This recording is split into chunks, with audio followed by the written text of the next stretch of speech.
started 2 years ago because nothing was done in the previous administration. Nothing was done in the administration before that. So, now 12 years on, ngayon pa lang talaga natin na inaasikaso ng mabuti. So, but the plan is there. The funding will be available whenever the schedule requires it.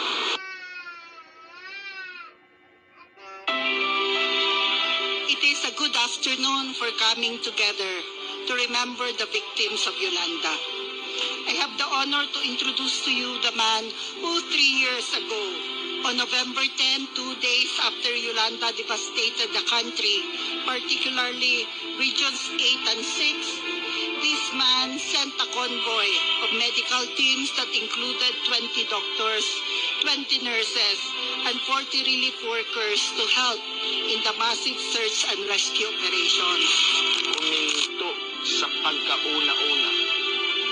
Nagtataka kami kung anong nangyayari. Akala namin may gera kung ano to. Pagkarami-raming vehicles, yung basahin ko.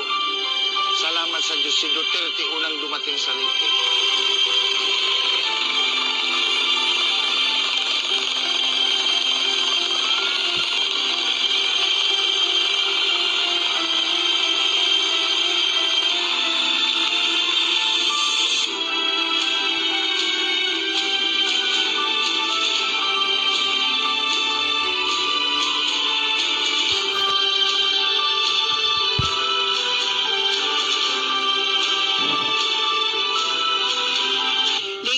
Gentlemen, the man who is willing to sacrifice his presidency, his honor, and his life to bring about genuine change in the country, President Rodrigo Cadigong Duterte.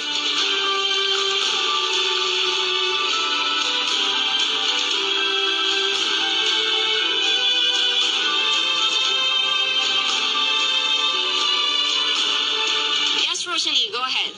Good evening, Darlene. 205,000 beneficiaries who were victims of Typhoon Yolanda will avail the free house and conditional grant of lot of the government under the Duterte administration. This was the announcement President Rodrigo Duterte made before he ended his speech for the first housing summit of the National Housing Authority he attended under his administration.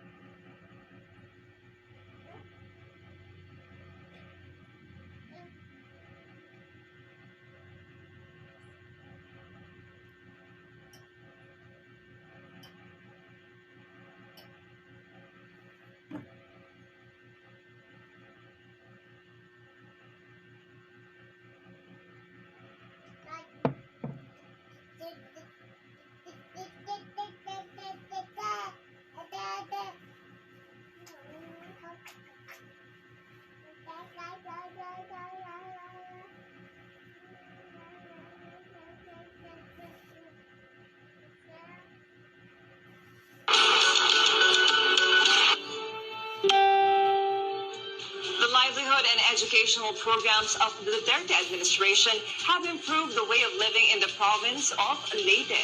This, according to Leyte Governor Leopoldo Dominico Petilla, stressing that the number of malnourished children in the province has diminished, the reason why the number of enrollees went up. Several parents were also given livelihood, which pushed down the poverty rate in the province. The official also shared what he thinks the most impactful legacy of the current administration is. Ganun ang nakikita ko sa mga tao sa Leyte. Diba? Tumaas ang pagmamahal nila sa bansa mahal ang pagmamahal nila sa province. So I think that is the most important legacy na maiiwanan ng isang leader na katulad ni President Duterte.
project, o mas kilala sa tawag na The Great Wall of Leyte.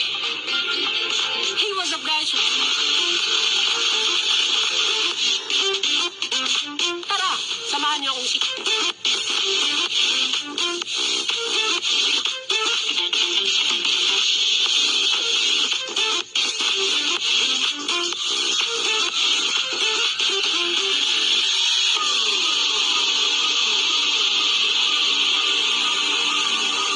It's been 8 years since Super Typhoon Yolanda devastated eastern Visayas and left thousands dead and millions homeless.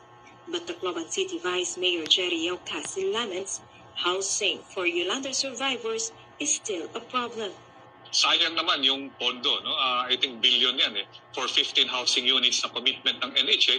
And later on, you'll find out na 8 years after, marami pa rin no? na hindi tinitirahan no? Yung mga pabahay. Mayroon pa rin, hindi pa tapos. Mayroon naman walang itsura na, wala na yung mga jalousies, walang pintuan, then walang master list. No? Kung at the time of Super Typhoon Yolanda, dapat may lista na kung sino talaga natin bibigyan, sino talaga yung beneficiary. Hindi yung ngayon, after 8 years, kung sinong, sabi nga nila, kung sinong mas malapit, sinong kilala, yun ang nabibigyan ng pabahay.